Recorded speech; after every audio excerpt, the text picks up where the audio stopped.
ഇന്ന് സ്ത്രീകളിൽ PCOS അല്ലെങ്കിൽ PCOD എന്നത് വളരെ സാധാരണ പദമായി മാറിക്കഴിഞ്ഞു. എന്നാൽ പ്ലാസ്റ്റിക് കുപ്പികളിൽ നിന്ന് വെള്ളം കുടിക്കുന്നത് ഇതിന് കാരണമാകുമെന്ന് നിങ്ങൾക്കറിയാമോ?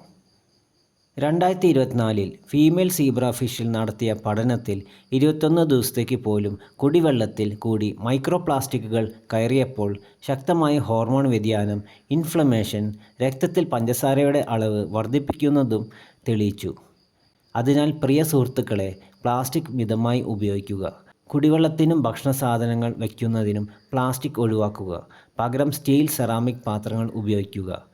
സസ്യങ്ങൾ വഴി പ്ലാസ്റ്റിക് നമ്മുടെ ശരീരത്തിൽ എത്തുന്നതിനാൽ പരിസ്ഥിതിയിൽ വലിച്ചെറിയുന്നത് ഒഴിവാക്കുക.